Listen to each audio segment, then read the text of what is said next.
The idea of an aggressive defense, it sounds like aggressive defense, counterintuitive. No, it's not. If you have an aggressive defense, that means you have a shell. It's like one of those domes that protect from rockets, attacks. Well, think of your defense in the same way. Okay, I have an aggressive defense. He's not going to get past my hips. You do not want your opponent to get inside your hip.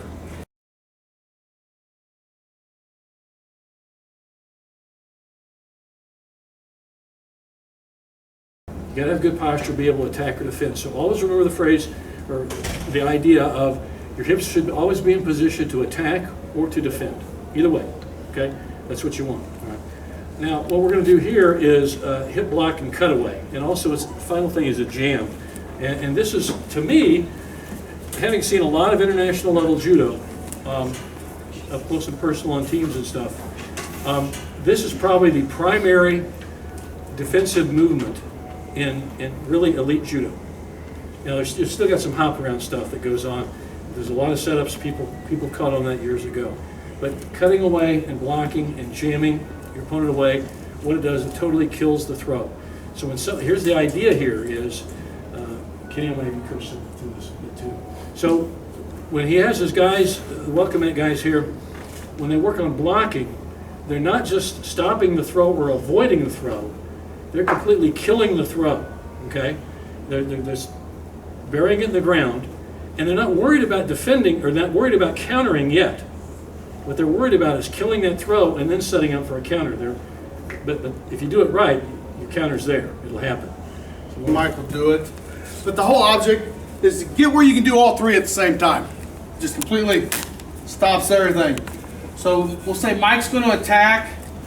Johnny wants to drive hip to hip with him. Make sure you're facing the same direction.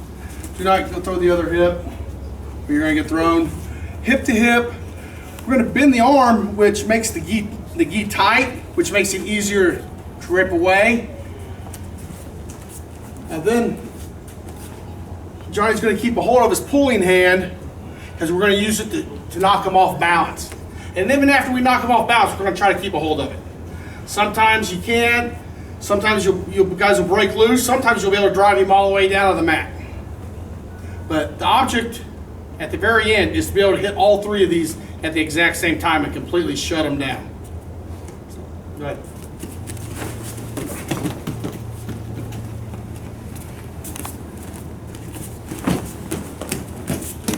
You notice Johnny's always on balance too. He keeps himself on balance.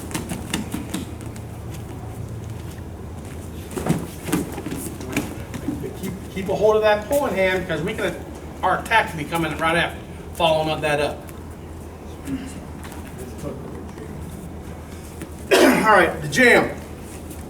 We're going to jam from the armpit all the way down the ribs. Turn around, guys, so the cameras can see that. Can you see that, guys? Go ahead. Just go ahead. See, look at this jam right here. We've completely shut him down.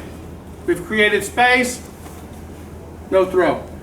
And then at the very end, give them a little shove, make sure they are off balance.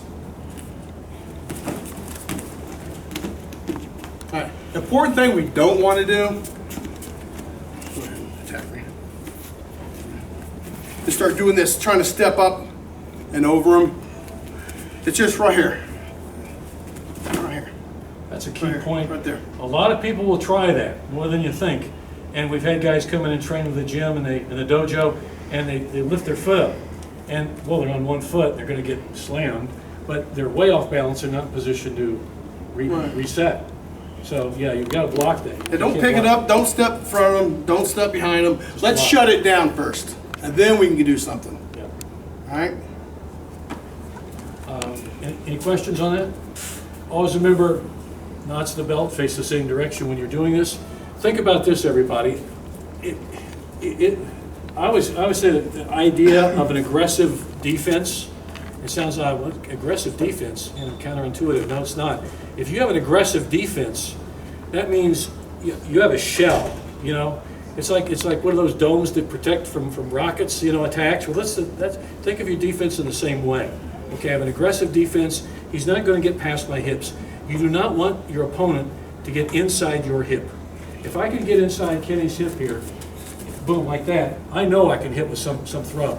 But if I can, if he blocks me out, he stopped me. So he's kept me from getting inside his hip. So that's a good way to think about this, and it stops him, or stops me, from actually following up with an attack. He's blocked it totally, okay?